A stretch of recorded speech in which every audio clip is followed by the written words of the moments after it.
Hey there, Film Fights with Friends fans. I am your host, Paul Varacchi. And this is your other host, Stephen Koepfer. And I couldn't be more excited to bring you today's episode with our very special guest, Larry Kenney. Larry Kenney. And you've been trying to get him on the show for a while. I have. I've been bringing it up here and there, and you know, we were looking for people kind of last minute. We had someone drop out, and I was like, you know what? Let me try Larry again. And he got back, and he was like, yeah, no problem. So for those listening, Larry Kenney is literally a legendary voice actor. Yeah, like there's no other way to say it. I'm like, if legendary is even a word that can sum it up, it's okay. So, you know, Paul is the hugest Thundercats fan ever. And he's built a relationship up with Larry over the years at cons and signings and things like that. Yeah, probably from like, honestly, late 1990s, I would say. Yeah, so you guys kind of are, I mean, this was really cool, right? So it's also really cool because the first time, like Larry and I had always talked on Facebook a lot, and then we'd always talked at cons. But I always have like weird fucking characters or sometimes just dumb Thundercats shit. I don't really have often even I think now my picture is a Funko version of me. Right. So it's never me. Yeah. So I'll never forget the day that Larry and I were talking and he put the real me and the Facebook me together. Yeah. He was connected. Like, holy fuck. He's like, this makes so much sense now. He's like, you're that guy. He's like, you're the same guy. Yeah. So Thundercats, Lion-O, Bluegrass from Silverhawks. Dude, all right, we're going way back to like, if you're a New York radio person, Imus in the Morning. He was with Imus in the Morning for 35 years. I feel like that's the whole show. That's insane. Count Chocula. And Cuckoo. Yep, Cocoa Puffs. Yeah, crazy for Cocoa Puffs. Cuckoo the Cocoa Bird. And we just learned on this episode, Skittles. Oh my God, taste the rainbow. Yes. Oh my God, this guy is legendary. So, listen, it's ironic that we're doing a voice episode, and we did have some technical problems during the recording of this episode. And we didn't have to fix any of them with AI. Well, yeah. Maybe. No, we didn't. So there were some internet connectivity problems, and we thought we were going to lose the entire episode, but we actually had our cloud backup episode recording of the episode, which is not bad. Yeah. And so if you're listening to this episode, it is not going to interfere with the greatness of this conversation. However, you might hear little dropouts now and then, right? During Larry's comments. But generally you get the idea. Yeah, it's pretty good. It's not bad. It's actually, honestly, a little better than what we saw on our screen when we were recording it, which was actually quite surprising, and thank God. Yeah, because there was some internet problems on Larry's end, so we were getting delay and blurry screen and stuff, and it was also kind of nice to get the real Larry because you talk to him on Facebook, he never knows who he's talking to. Yes, so he's always you're just some random fan. Everyone's all when you're talking to the real person, they're always very on point. Yeah. And then when you see them at the cons, you have to be as you see by Larry, you have to be as, cordial as possible with everybody. Of course. And so it was nice to actually have an interview with the real Larry and have him swear and just talk and bullshit. I think this is probably a different side of Larry than most people, like most fans of the show or people that have seen him at cons and on panels and stuff. This is a different side of him. That's right. We're interviewing Larry Kenney, not Lion-O, guys. Yes. Totally. It's a really good interview, and I'm glad the cloud backup saved our asses. And just a little note for those of you out there, also, the apple doesn't fall from the tree. Larry Kenney's daughter is also Kerry Kennedy. And if you guys are fans of Reno 911, you will know exactly who she is. Superstore. She plays Jerusha. She plays the store manager's wife, who was the blonde-haired guy from Kids in the Hall who always played the devil. Oh, yeah. Yeah, he's on the show. He's hilarious. But yeah, so she's super talented. So the apple doesn't fall far from the tree. Cool. Yeah. Well, you guys are going to do the episode. please forgive us if you hear any little technical audio blips and blops and bleeps, but it's a pretty good one. For what you will get some freaking awesome moments in this there's that I don't want to say. Yeah. Man, he threw out some zingers. Oh my God, he's so funny. Yeah, he really did. I feel like he could do stand up. I think he could. Well, I mean, come on, Imus in the Morning doing impressions of political figures and stuff. He basically did do stand up, right? He's a comedian. Yo, so before we get into that, what's up with you, Paul? Not much, man. Work's getting busy. About to start, launching the whole new food line and taking that to other places, and cool. Going to start traveling soon. You'll be in Chicago soon. I am. By the time this episode drops, you'll maybe be back from your trip to Chicago. Hopefully. We just saw a really cool movie, and we're going to drop the review for that in a little bit. Yeah, we're not going to give anything away. No, but by the time this episode comes out, the review will be out. So we can say what we're reviewing. Well, yeah, I was going to say that, but we got a screener of a movie called Seven Snipers with Tim Roth. Yes. And, if you like revenge movies, hunt sniper type, really cool snipers hiding and hunting other snipers, this is the movie for you. It's a very fast paced, I would say it's very fast paced for a movie called Seven Snipers. It's in the realm of, if you ever saw Free Fire or Smoking Aces, it's kind of, in a sense of where it's just a gathering of fucking people who are trying to kill each other. Putting a team together to achieve a mission. Yeah. But we'll put the link to the, our review in the show notes. And it'll be on our YouTube, so you can watch our full review. And you can see Tim Roth at his Tim Rothiness. He's so good. He's awesome. He's so good. Yeah, and dude, by the time this episode drops, we should be already wrapped on that show that you and I are coordinating together. Yes. So that will be fun. I don't want to say anything about it yet, who it's for or anything, but we should be wrapped by now.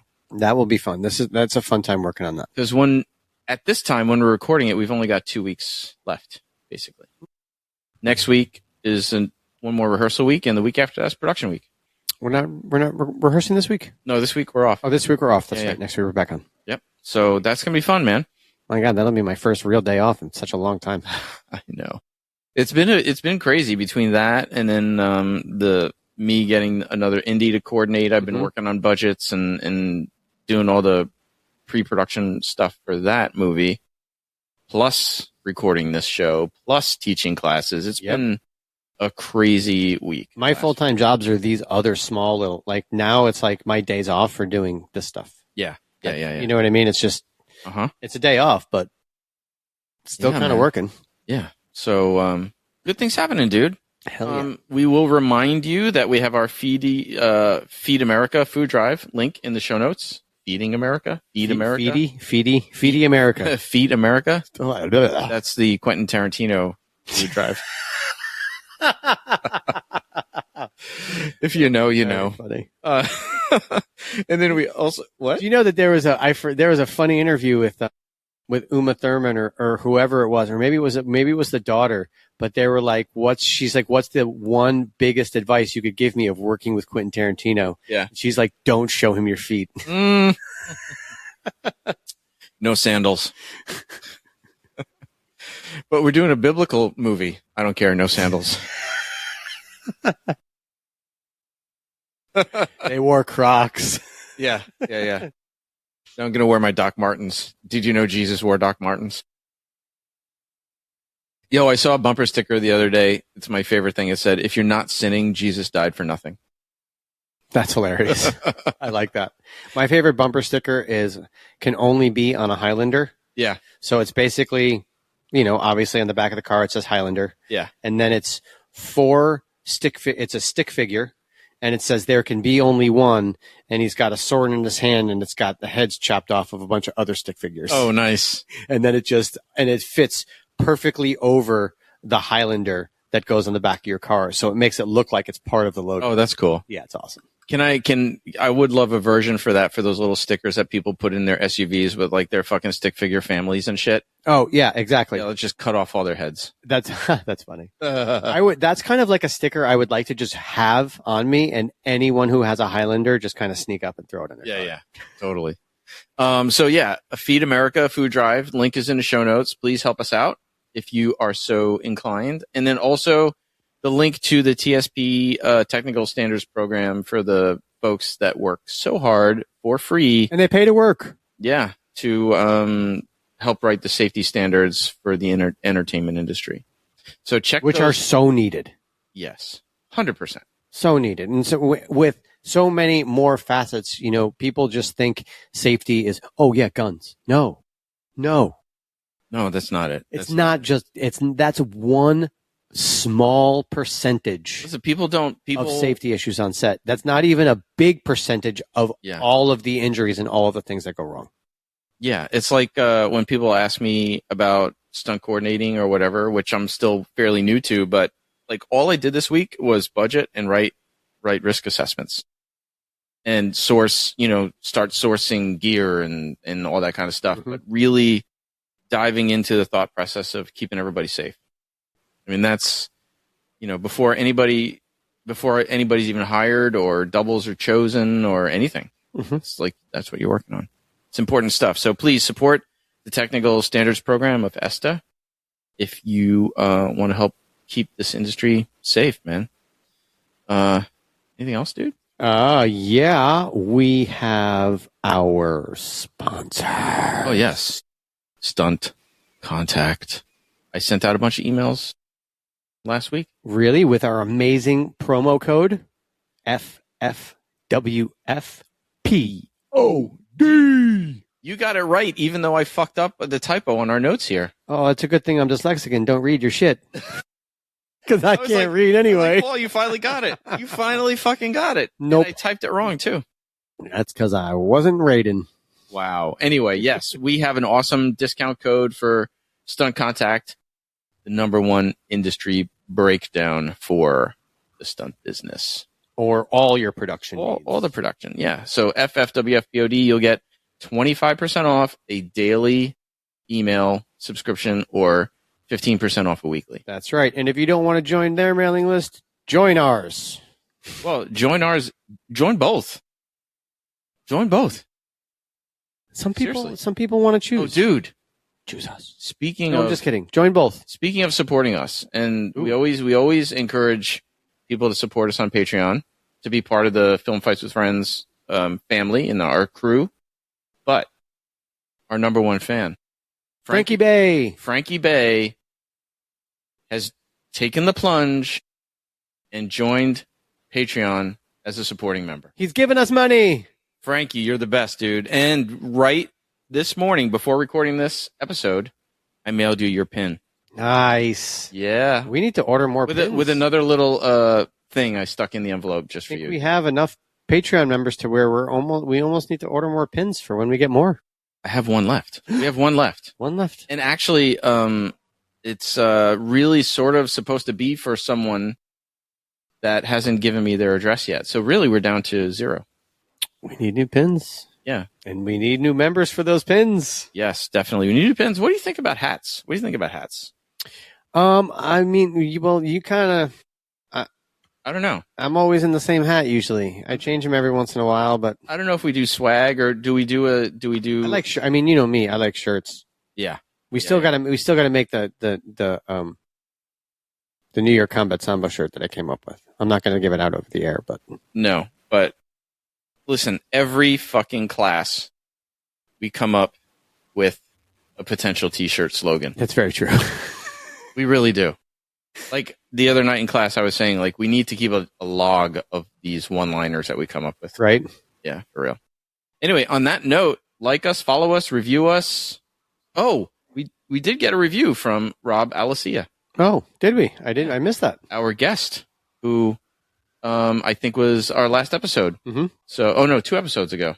Alicia talking about Serena. Yeah. Yeah, he gave us a really awesome review on IMDb. When we were talking to Larry on this episode, yes, I was going to bring up that movie when we were talking about the AI, when we got into that, that conversation. Yep. There was a moment when I was like, and I was like, oh, wait, no.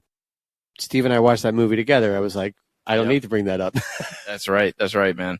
Anyway, I think it's time to bring in Larry. Once again, please forgive us for any little minor audio glitches that you hear, but we were so glad to be able to give you this and have saved the episode. And I do tend to get a little giggly during this episode, guys. Well, yeah, because this is like your friend came on. Yes. So it was cool. But also, he like, you got to realize, I only see Larry at cons and stuff, so he did a lot of stuff in this that he doesn't do at cons. Oh, yeah, all the voices just all hanging out and all the bullshitting. So yeah, I was giggly because it was just like so cool to get Larry. Yeah, it was awesome. The man behind the voice. Right? Yeah, for sure. Voices. That's actually a great name for the episode. The man behind the voices. Yeah. You heard it here first, folks. All right, let's bring in Larry Kenney. Here we go. Hey, Larry. How's it going, buddy? Glad you could join us. Thank you, Paul, Steve. How you guys doing? We're doing wonderful. We're so glad you were happy to, able to come on the show on such short notice. Yeah, I wasn't happy to. I wasn't happy to, but well, I mean, I've seen your work. I checked it out, but I decided to do it anyway.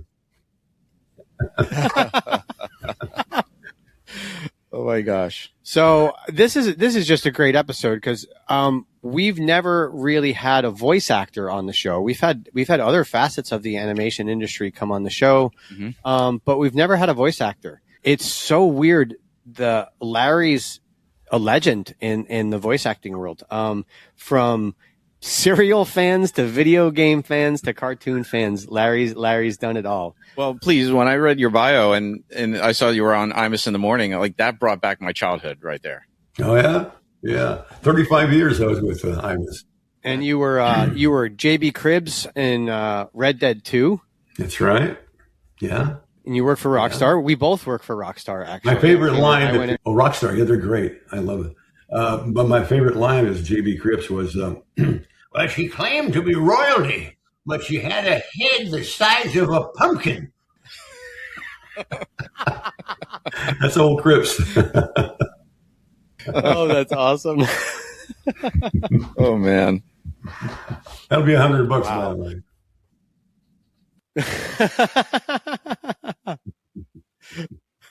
So from working, we just said you worked at Rockstar. You were the voice of Lino, obviously. Yeah. Thundercats for those listening. Thundercats for those listeners. Bluegrass from Silverhawks. Yeah. Right?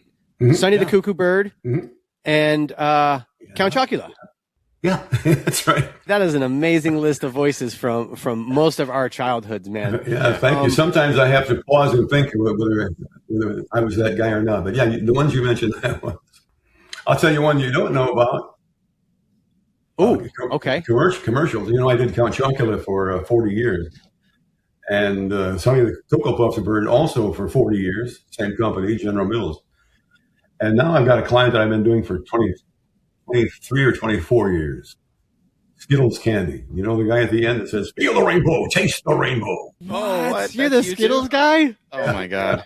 23 years, I think it is. Yeah, we did not know that. I didn't know that. Well, it's funny because, as you know, the reason most people don't know me or any voice actor from commercials is because there are no credits. In cartoon shows, you have credits at the end to tell them who the voices were. But, yeah, I've been doing that one for 24 years. Do you prefer not being known? Do you like the anonymity of it? No, it's just the way it is, But now we have the internet, there are websites like Behind the Voice Actors where you can find out who the guy is or the woman is on any commercial. So before that, nobody would know who was doing the voices. Well, I was watching an interview with Josh Gad, and because he was Olaf in Frozen, and one of the first things he said was, "I wish I did a different voice because people recognize me, kids recognize me not by my face, but by my voice when I'm ordering a coffee, because that's just my normal voice. Right. And he goes, I really wish I changed it. Lino is very close to your real voice. And, you know, I was just saying that, like, most people don't realize that the smallest little changes, like Mark Hamill, if you listen to Mark Hamill talk, he doesn't actually sound like Luke Skywalker. He makes himself sound like Luke Skywalker. It's just so interesting that and the different tones, like just when you did JB Cribbs, like how did you come about learning to throw your voice around in so many different ways, and then to be able to just kind of talk like that? I'm going to answer before I answer that question. I'm going to tell you that I have the same situation with, you mentioned my voice versus Lionel's voice. It is exactly my voice, because that's what they wanted. Auditioned for Thundercats. They specifically said, now, we don't want any cartoon voices for the Thundercats themselves, because they are half human and half cat, you know. So they didn't want us to any, quote, cartoony voices for the actual character. So Lionel's voice is my voice, but as I'm sitting here talking in my regular voice, I would say something like, sort of omens come to my hand, I, Lionel, command it. On TV, it comes out a little more dramatically. Sort of omens come to my hand, I, Lionel, command it. A little more dramatic. That's my voice, you know. And interestingly enough, when we did the remake of Thundercats in 2011, I think it was, I played Lionel's father, Claudius. Well, I was the same thing, because my own voice had gotten 30 years older. So I just did my own voice for Claudius, and it sounded a little bit older. You know. And now we shall. I'm not going to mention the show's name, but you also played Jaga. No, not on the actual show. No, but you voiced on that fucking Thundercats roar. On the you did like the voice of Jaga, like on one of those episodes. That's right. Roar. That's I had forgotten about that, and I wish I'd forgotten the whole experience. That was a horrible show, Thundercats Roar. But what I meant was I had played Jaga on the DVD collection, the box set. Really? Yeah, because Earl Hammond, who was Jaga, had passed away, and they wanted to use Jaga's voice on the box set for one of the added features. You know, I think it was a game that kids could play, and then Jaga would say, "Congratulations, my son. You have won the game and are now a Jedi." No, not Jedi. That's the other one. That's funny. So that's what I thought you meant. But yes, yeah. How did you go from get into radio? You know, you just kind of jumped into it. Like, was someone was like, dude, you have a voice. You need to do something with it. Where did it come about? Where did it start? Yeah. I mean, was acting always on your radar? Because the early stuff you were doing radio and DJing and things like that. And then where did the acting bug, voiceover part come in? From the time I was a little kid, my mother told me that from the time I could speak almost, I was copying voices, cartoon voices, and voices of famous people, things like that. Excuse me. And I actually so I did all through school. You know, I was the class clown, believe it or not. And all my report cards from back then, and back then is the 1950s. My teachers would say, you know, Larry is a good student, smart as a whip. If he only would stop telling jokes and using funny little voices in class, he would do so much better.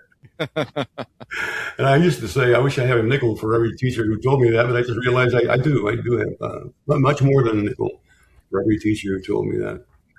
Did you impersonate the teachers? Oh, yeah. Yeah, I got caught once, too. And had to sit in the corner, I think, for a few minutes. But I started in radio when I was 15 years old. I had been taking a radio class in school, and which was very unusual because I was going to school in a small town in Illinois, Pekin, Illinois, near Peoria, if you're familiar with the state. And looking back on it now, it's hard to believe that a small school like that in 1960 had a full radio studio, a record player and everything. I mean, microphones. I don't know how that came about, but I started taking that class, and then we did a 10-minute radio show every day at noon hour. We didn't broadcast because we didn't have a transmitter, but we would do it over telephone lines, and then the local radio station would put it out on the radio. And it was called School Scope. And we would tell about what's happening at all the schools in the area, the 10 or 12 high schools in the metropolitan area.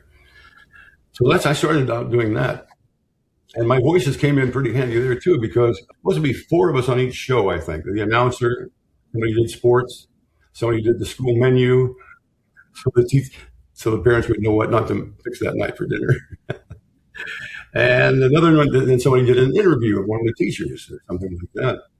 Well, after several months of doing it, the other kids who signed up for it stopped coming. It wasn't for them, you know. I knew that's what I wanted to do for the rest of my life. The first time I opened the microphone.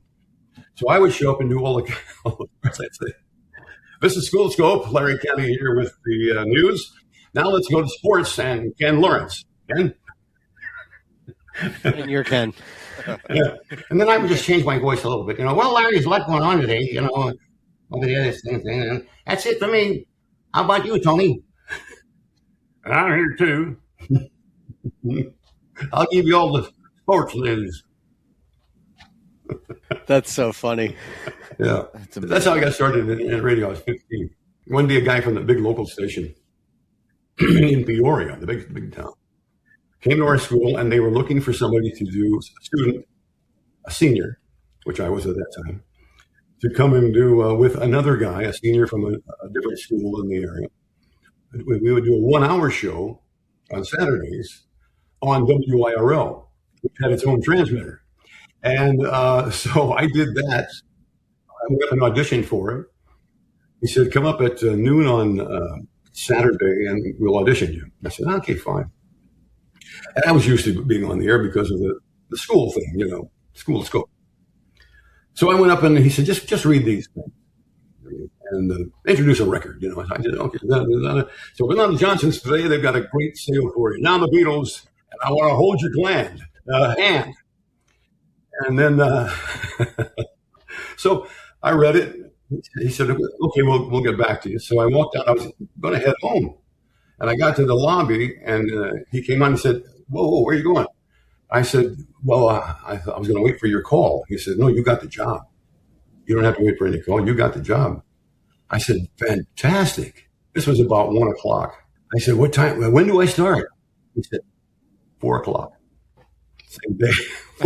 Oh, shit. But, you know, that was the best thing that ever happened to me because I didn't have time to get nervous about being on a real radio station. So that worked out pretty well. How long did you do that? I mean, was that just a high school tenure thing, or did you keep it going after high school? No, they hired me after high school full time for a couple of years, and then I got a call from a guy in Fort Wayne, Indiana, at a big station, 50,000 watt, WOWO, owned by Westinghouse Broadcasting. And he said, "I'd like to have you come and work for me over in Fort Wayne." It was only a couple hundred miles away, you know. So I worked there for 2 years. And then I was, like most disc jockeys back then, I was sending out air checks along the way to bigger stations trying to get a job. The idea was to try to move from one station to a bigger market. You know, and I ended up being able to do that. I went from Peoria to Fort Wayne to Cleveland, Chicago, and then New York, all in about 10 years. And I kept doing it, my own radio show in New York until I joined the Imus in the morning show. And that was in about 82 or something like that. And I was with him for 35 years. Wow. That's a long time. That's a long time. With him, it is. Yeah. Have you guys ever heard of him or listened to him? Oh yeah, please. Of course. I mean, that was my high school years. You know, I graduated high school in '86. I used to listen to Imus in the morning all the time. Yeah, I'm 48, so I know all that stuff. 100%. Imus in the morning.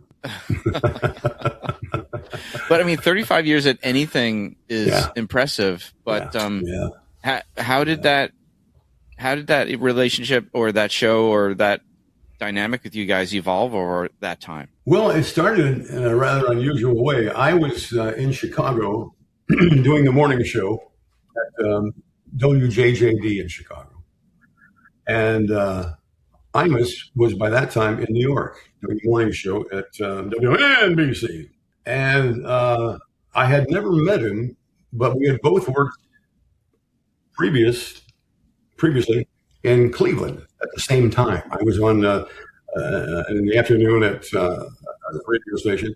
He was on in the mornings at a different radio station in Cleveland. Well, he left there after a couple of years to go to New York. I moved to Chicago, and I get a call from Imus's board operator. He said, "Hey, I was who was still with Imus," and he said, "Imus wants to know if you'd come to work full time, come to work on the show." I said, "Well, I'm in Chicago, doing my own show." So we worked out, since we were both on the air at the same time in the mornings, different time zones, but you know what I mean. And we both had news on the hour. So what we did was, he said, "Well, every 2 or 3 times a week, I'll call you while the news is on for both of us, and we'll discuss a comedy bit, maybe a couple of minutes that you can do as Nixon or Kissinger or Ted Kennedy or whoever, you know." I said, "Okay, we'll do it." So for exactly a year, we worked it that way. I was in Chicago, he was in New York. And during the news, I would ad-lib a bit. He would ask me questions, and I would just ad-lib it. You know. And then I got the call from New York. They wanted me to come to New York and work at a different station. So I had to break up with Imus for a couple of years. But then I decided, you know what, the hell with this. I'm been a disc jockey long enough, and by then I had started doing lots of commercials and stuff in New York. I had done a lot of commercial work, and I knew that that's where all the money was anyway. So, I mean, one commercial, you can make more money than you can make in, well, a year sitting in a radio station's microphone. Yeah. Pardon me. I'm really graveling the thing. Sorry. So that's how I got started with Imus, and that ended up lasting 35 years. That's amazing. Yeah. So, what would you say, like, the biggest was the first time you ever got to actually move and like be a character when you worked for Rockstar? Had you done anything like that before? Because, you know, for those of you who don't know, mocap work isn't only just the suit. They have cameras on with helmets that point back at you, and microphones, and you talk and you act and you do the whole spiel. So did you do anything like that before, or was that kind of like a first experience for you? And what was it like kind of bringing a character to life for the first time? Oh, it was wild. Mocap, you mentioned, motion capture. It's a whole different world. I was used to doing just audio on commercials and cartoon shows. When I first came to New York, I did a couple of on-camera commercials, and I did a couple of soap operas. And then finally I told my agent, no more on camera. Oh, God. When you do radio commercials, you get there, you read the words, you go, they send you money, you know. on camera, for example, the soap operas, I was on the edge of night, which is no longer exists. But you get there at 6 a.m. and do an initial read through. Everybody sits around a table and you read through the script. Make sure everybody's familiar with it, you know. Then they start doing other things, like they start doing the girls' hair, the women's hair and makeup. Well, the guys eat or whatever you're doing. Then you sit around for an hour and a half. Then you do rehearsal, and then you sit down for another hour and a half, and then you get up and do the dress rehearsal. You're there from 6 a.m. Life till on set, 7:30. folks. What? Life on set. Oh, life on set. That's right. You just about live there. I thought you said sunset for some reason. It usually was sunset by the time we got on. So anyway, I told my agent, I don't want to do any more radio. Any more on camera. Just radio commercials. And it's been that way ever since I haven't done it on camera. That's been about 50 years ago. Let's see, I've been doing this now for 63 years. Yeah. We haven't had a voice actor on the show, but we definitely know people that do voice acting. And when for example, when we talk about fight scenes all the time, and when you're doing, I feel like I've heard people say that the voice acting, even though we don't see you, can be super physically taxing, especially when you're doing action scenes and fight scenes like that. Yeah. Yeah. So, and then also, are there any differences as into the way voice acting was done back then? Now, did you always get to see it as you were doing it, or did they just have the lines and have you read it and then they would animate it later? Because now I kind of feel like it's almost a little bit of the opposite. Well, it's like when we talked with Andy Young, who's the editor for Harlequin and Merry Little Batman, a lot of animated DC stuff. He was talking about the different approaches to, sometimes they'll have the voice ahead of time. Sometimes they have placeholder voices, and then the people have to come in and do it. Mm-hmm. Like, what's your experience like? Say on Thundercats, was it in the moment, or were you doing it in advance, or were you in a room with other people acting together? Good question. Back then, we're talking about the mid '80s when we started doing Thundercats, and then Silverhawks and Tiger Sharks and all the rest of them.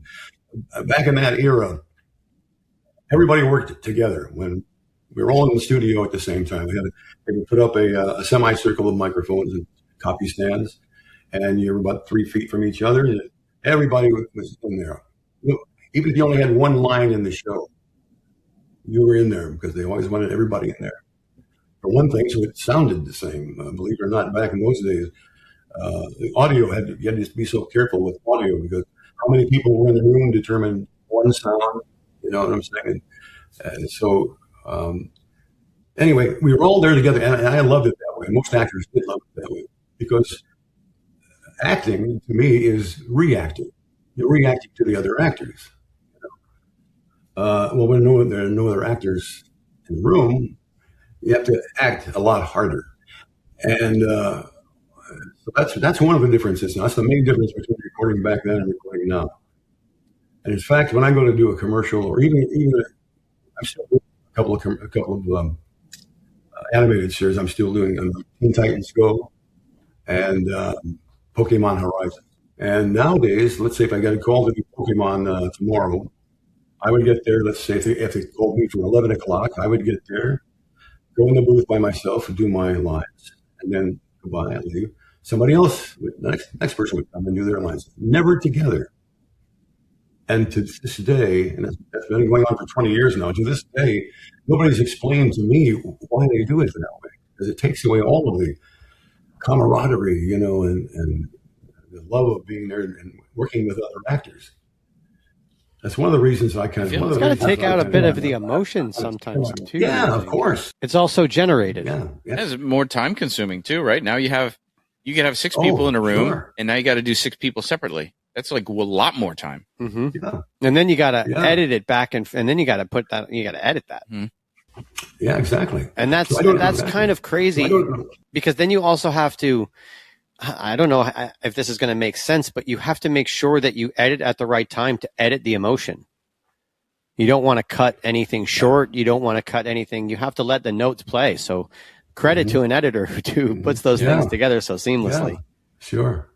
Well, that's one of the ways things have changed. You asked me a couple of questions, and one there, I think, how have things changed, and are we all there together? One of the reasons that I'm not retired, but I call myself semi-retired. I just got tired of going into the studio auditioning all the time for little radio commercials and things like that.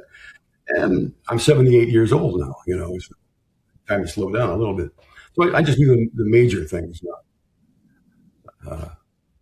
commercials, cartoon shows, video games. Well, yeah. I mean, outside of just Red Dead Redemption, you've been a voice jockey for Rockstar for majority of their games. You've done Mafia, LA Noire, Grand Theft Auto. Mm-hmm. So the disc jockey has kind of followed you and transcended even into the video game world, which is pretty cool. That's right. Over the years, I've done so many commercials as a disc jockey too. A disc jockey voice on commercials or an announcer voice. So when I know that what's really funny is whenever you and Peter are at a con together, Pete's pretty funny. Was he always the Joker? Who's Peter? Peter Newman is the voice of Tigra. Gotcha. So every time I go and they're always together, like every time Larry turns away, Peter's like, the show is going to be called Tiger and Friends. No, he's not joking. Yeah. Peter and I have gone around and around a few times. We're friends now, but back in the day, well, you see, that was Peter's first ever job as a voice actor, Thundercats. Can you imagine getting in the business and getting your first job as an animated series that becomes iconic? So he was brand new. He had been an accountant, believe it or not.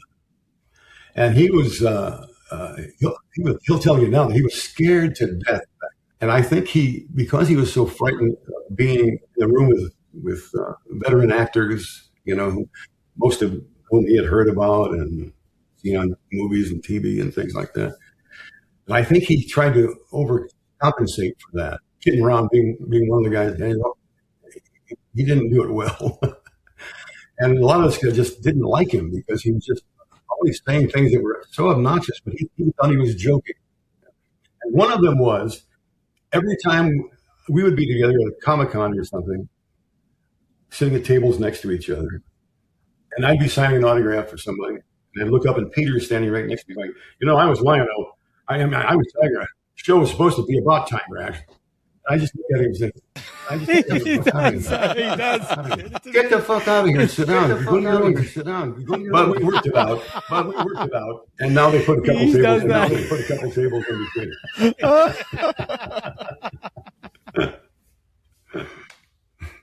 I am a first-hand witness. He does that. And you also, for those who don't know, were the voice of Jackalman. And for like a couple hundred episodes. So Jackalman was one of the mutants. Yeah, 130 we did. Just insane range of what you can do with your voice from Lino to Jackalman, I mentioned that when to do Lionel, I just did my voice more dramatically. Well, at the audition, they asked you to go in and audition for two characters, one Thundercat and one mutant bad guy. And there were pictures up on the wall of drawings of all the characters and the drawings of the Thunder Tank and the castle and all that kind of stuff. Thundercat's lair. I said, "No, we want you to go in and do pick who you want to do." So I said, "Well, I'll audition for Lion. He's the boss, so I'm going to go for that one. And I'll try Jackalman." For some reason, he attracted me. The drawing of it attracted me. So, okay, now I'm in there. What am I going to do for a jackal? Well, who the hell knows what a jackal is? It's some kind. It's like a coyote or a wolf or something. It's sneaky, very wily. Not like Wile E. Cat or Kid, but very well. So like a hyena. That's the one, because he even has that look of arched back and everything. So I thought, what am I going to do for his voice? And I immediately channeled, inadvertently, one of my favorite all-time cartoon shows was Rocky and Bullwinkle. You guys familiar with Rocky and Bullwinkle? Oh my gosh! Back in the 50s and 60s. I love Rocky and Bullwinkle. Yeah. Well, there was a character you'll recall, Snidely Whiplash, the ultimate villain. Big curled mustache, kind of like Paul's, and big top hat and cape, And he's always after this girl, Nell. "I'm going to get you, Nell. I'm going to tie you to the railroad track." Voila, there's Jackalman, I thought. So I did that voice for Jackalman, just a little little more huskiness. And we must get the Thundercats, yes. That's how that one came about. When you started doing, like all of the voices and whatever, and then Bluegrass from the Silverhawks came, you were doing 2 shows at the same time. We were for a while. We had not yet hadn't finished Thundercats yet when we started Silverhawks. It was a few months. Same company, right? Yeah, Rankin Bass. So did that just kind of come when they were just like, hey, we've got another show on, just come here? Or did you have to audition for Bluegrass? By that time, Thundercats had been on for a couple of years and was really very popular. So I'm sure they thought, hey, let's try another one, And the idea of the show was very much the same as Thundercats, except on Silverhawks, they were out in outer space, and they weren't cats. But, we started doing them. I think we had about 5 or 6 episodes of Thundercats to go when we started doing Silverhawks. We'd do one week and another one the next week. Oh, so you were really on the tail end of the Thundercats. Yeah. I have a nerd question to see if you know the answer. What happened to the Thundercats movie? Why did it get broken back up into a series? Your guess is as good as mine, Paul.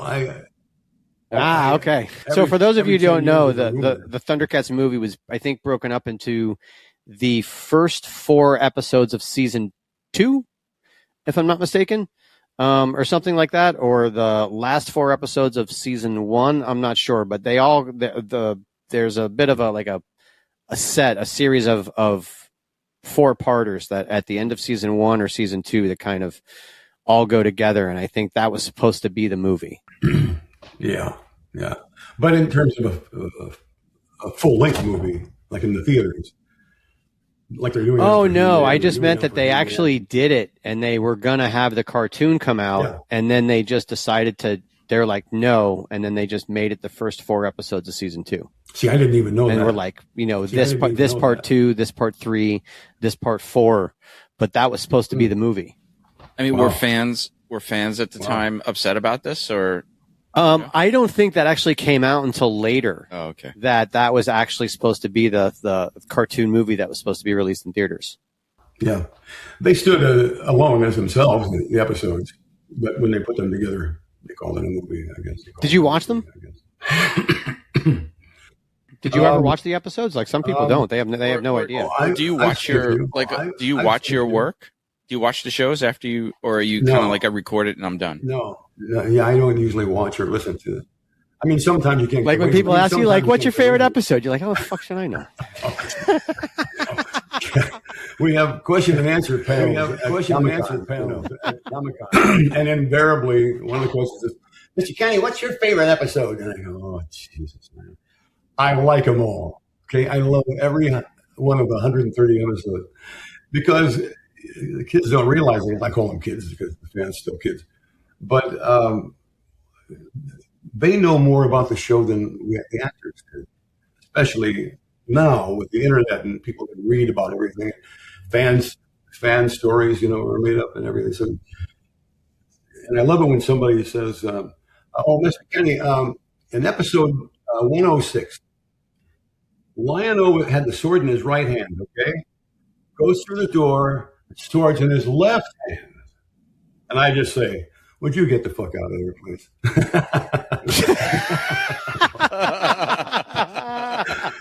But every time that happens, you go, oh, Jesus, I don't know. But you have to be nice to people. You can't just say, Yeah. Right. It's fun. And I'm I have my original lino here that you signed for me. Oh, yeah. I'll hold it up. There's my guy. Yep, there he is right there. That's the original one from 85. I'm sorry, but that is not my signature. Yeah. Both of them. I'm gonna tag. I'm gonna tag limited edition collectibles on this one. That's awesome. What's great is not many people can say this. I have another one of these on the way. Oh, of that figure. I'm gonna have 2 of them.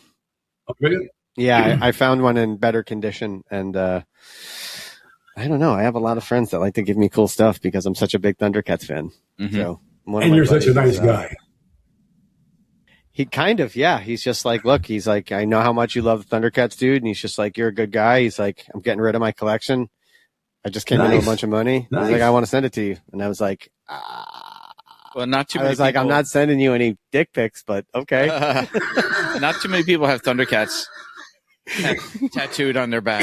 Well, that I was going to say, that's when Larry's going to be like, oh, wait, I fucking know this guy. Because I'm the one, I have the big Thundercats tattoo in the middle of my back.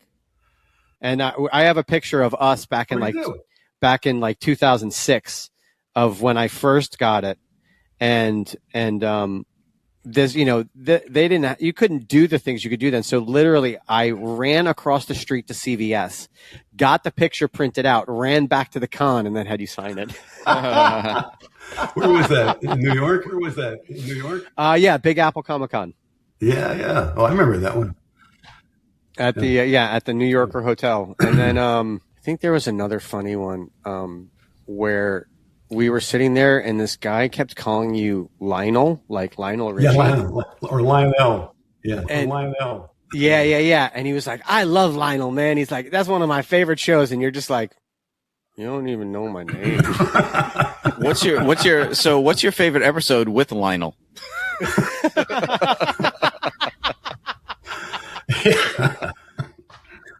Oh, another one of the questions. It's What's so my weird favorite episode? With Lionel. With Lionel Richie. Lionel, yeah. Well, have you ever seen the mashup, the Lionel, the Lino Richie? And it's Lino with the Lionel Richie's head. Yeah, Lionel Richie. Lionel Richie. That's been around a long time. That's funny. That's a good one. I'm curious, Larry, like you were talking about how now it started out with everybody in the room and now it's just on your own. And I know you're sort of, like you said, semi-retired, but what is the thought about AI and voiceover artists? Where are you standing with that? Well, first of all, I never get to talk to voiceover actors. That's I forgot to mention when I was talking about the one person in the booth in the studio at a time thing. One of my favorite parts of the business used to be hanging out with the other actors before the session, lunch, afterwards, on the street corners. I mean, back when I first came to New York in '74, I started doing voiceovers. You could walk up and down Madison Avenue, where all the recording studios and advertising agencies were all in. That's why it's called Madison Avenue. Well, I mean, that's why when they say Madison Avenue, they mean advertising. Anyway, I miss just hanging out with the other guys. I never see any other voice actors unless I arrive while they're finishing their session, and then they leave, or the reverse of that. No chance to just hang out and see anybody. So I really miss that part of it. It's I mean, you can do that. They do that with acting now, though. Because what was it? The Zack Snyder Dawn of the Dead movie. They shot the entire movie with this comedian playing the Teague character or whatever, the Tig character. Yeah. And then Tig is her name. Tig's her. Yeah. And they did something, and the comedian did something fucked up, and basically got canceled before the movie came out. They edited this guy out through CGI, and then this woman steps in. If that's how she identifies, I don't know, whatever. But then this person steps in, and I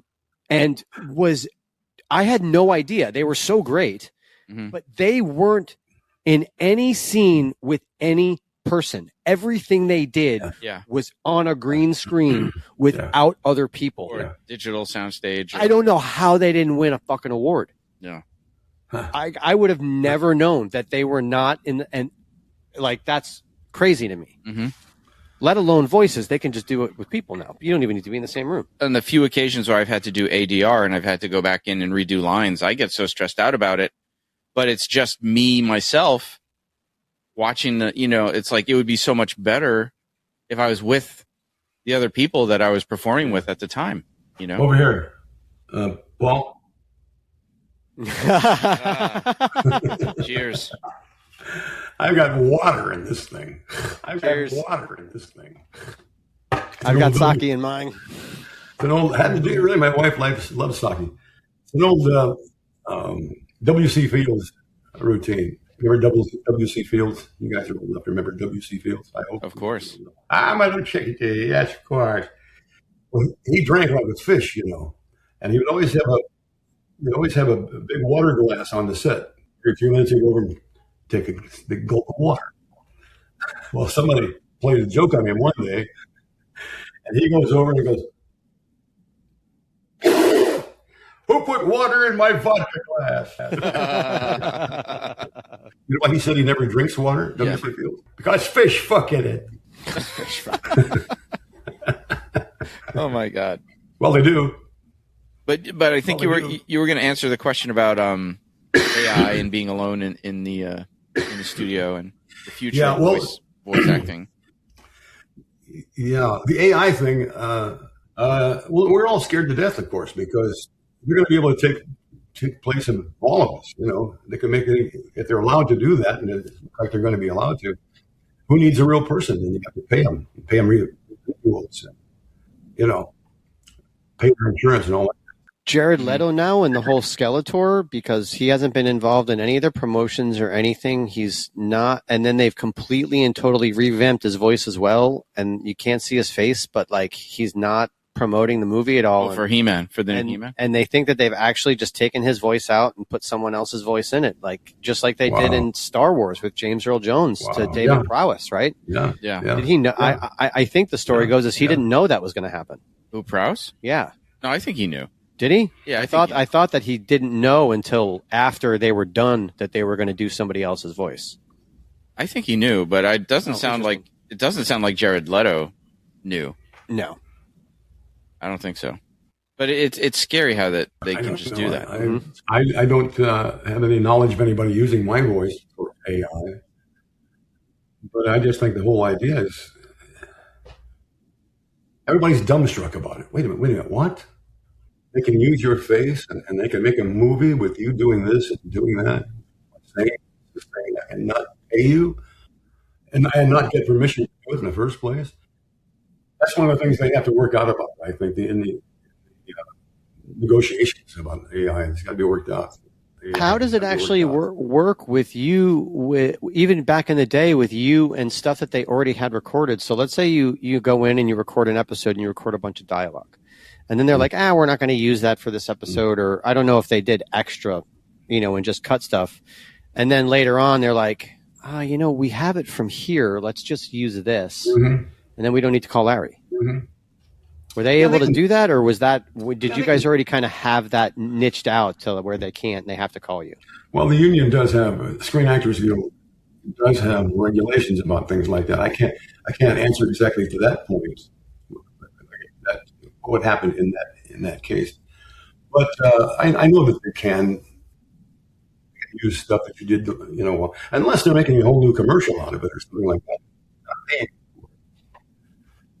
But I imagine with AI now that we do that a lot more. But could they use like a Thundercats Ho from episode 12 for episode 36? There'd be no reason to, because I had to do that every time it was in the script. That's true. People often ask me that too. They say, "Did you just do Thundercats Ho one time and they used it every episode?" No, every time I was in there, I had to do it because it had to sound exactly the same. And there are minor differences in sound, the way a room sounds. Not that anybody watching would notice, but they want it all to be the same. I mean, to be done live, if you will, and not plug one in from 5 years ago. And that's another scary thing about AI is because that can do that. Yeah. Every single time. You know? And the thing with AI is it's intentionally, they're designing it to intentionally have errors to make it try and be more human, like to have some variance, you know what I mean? Weird. Yeah. Well, back in the old days, it was all reel to reel, a little 1/4-inch tape. And another thing I miss about the business is that I used to love being in the studio and you're doing the audio, and the director would want to say, "Take that out," the engineer would have to get his little kit out, his little track that you put the tape in, razor blade, cut it here, and they had special tape, splice it together, and do it so that it doesn't go, in between. Oh wow! Now, of course, it's the press of a button. And it used to be funny because the engineers would be sitting around. The engineer would be behind the console, and he'd have strips and strips of tape around his neck. Sometimes on the floor, little piles of. So the director would say, "Carl, play that back." He says, "I don't like the way he said and." And that was, I've got a good one over here. And he go over to a pile of pictures, splice it in. That's crazy. That's the one. That's nuts. Like I can think about the scenes in the movies where I've seen that, and I guess I never. And now I really understand what the guy was doing. It's the legit cutting room floor. Wow. Yeah, that's right. Yeah. Well, now even movies they don't use film or tape. It's all digital. You edit it digitally. One of the things that I collect is I collect 35 millimeter film trailers. Oh, do you? From Wow. at least movies that I like. But Wow. they have become very, very sought after because they don't use them anymore. Everything is now digital. Mm-hmm. So you can't grab something like that. Yeah. So those are kind of like my cool little, and they're not expensive. You can go find almost any movie out there except for really big ones for like $10 or $15. So what do you said you're working on Pokemon? Anything we can look forward from you in the future coming up soon? Well, that you can tell us about. I would tell you if I had something lined up already and signed for. But as you probably know, in this business, they don't hire you a long time before you're going to do the job. Like my agent might call me today and say, "Hey, we're going to do another Pokemon session tomorrow at 4." Ideally, they call you a couple weeks in advance, but sometimes they don't know that. So the point is, I can't really tell you what I will have done in 2 months from now. You know what I'm saying? Hasn't been booked yet. But generally, I'll keep doing cartoons as long as they want to use me and commercials. But I don't go audition for them. And for anybody that wants to, reach out to Larry, you're on the con circuit now, right? Con's time is starting to warm up. You're going to be in Jersey next month, right? Yeah, the 27th and 28th in Orange, I think. Oh, yeah? Let me see your back. That means you're stalking me. You follow me everywhere, dude. It's the only way I see it, right? It was funny. I remember one day at a show, actually, I showed it to you, and your wife was there, and she made the funniest comment. She's like, I didn't think I was going to get a show today. As I was taking my shirt off. So She's such a slut. She's such a slut.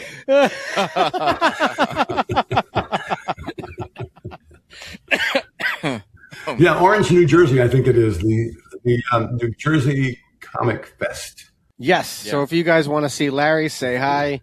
And not ask him what his favorite Thundercats episode is. This is the place to do that. But we'll definitely put we'll put links in the show notes where people can follow you and keep track of where you're appearing. And for sure, I may actually swing by before work and say hi. All right. Yeah. All right. Look forward to it. And I'll throw you the cutout. You can have a backup. Oh, that's great. Thank you. What a guy. Yeah, he's all right. He's okay. This Paul guy. I try my best. And I have a stash of goodies for Tanner. The show is really about Steve. It's not so much about Paul. We're gonna call it Steve Fights with Friends. That's it. I ain't touching that with my 10-foot pole. 10-foot tiger pole for staff. Oh my gosh.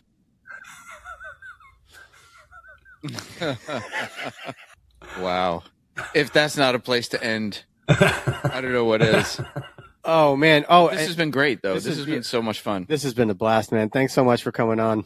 Oh, I loved it, man. I really had a great time. Thank you. Sometimes, Hopefully, we kept it a little different, a little more spicy. You did. Well, you guys are pros. Sometimes I get a lot of younger guys who are just starting out doing podcasts and stuff, and I have to kind of chuckle at them because they don't know what they're doing. But God bless them. Some of the questions are like, what? Well, honestly, right? Radio. It's interesting, right? We were talking about the change in the industry, but it feels like radio's not. Like the whole time radio's dead, but it's really not. Podcasting is radio. Yeah. Right. This is telling stories through our voices, really. And I also wanted to say that voice work is also very interesting because I've gone up to like famous actors that have voiced characters and I've brought the character to them and they're like, who is this? And I was like, this is the voice you did for blah, blah, blah. And he's like, and I'm like, Afro Samurai, and like Ron Perlman. And he was like, oh, he's like, I did. And he's like, weird. And they had no idea until you literally describe the voice to them, not the character's name, not the show. And it's so funny how people can't disassociate that. They see that voice and they're like, no, they know everything about that I know about this character. Oh, yeah. Yeah. It's kind of, I'm like, even as a fan, I'm like, those people are fucking creepy. Well, you're that creepy fan that knows more than the actual performer. Yeah, but I don't talk to Larry about it. Get me out of this. Oh my gosh. Very cool. Thank you so much I'm glad we got through the troubleshooting stuff and we're able to do this. This was great. Fantastic. Me too. It's been a lot of fun, guys. I appreciate it. Next time we'll talk about smoking with Willie, but that's another story. Oh, so there will be a next time. See? I'll be like that. Yeah. Okay, guys. Thank you very much, and thanks everybody for watching and for watching Thundercats and being fans. I appreciate it. Film Fights with Friends is produced by Stephen Koepfer, Paul Varacchi, Press Record Studios, and Breakball Studios. This episode was engineered by Matthew Kaplowitz. This show is powered by our supporters at Patreon and is a registered trademark of Film Fights with Friends, LLC. Original theme by Ahrue Luster.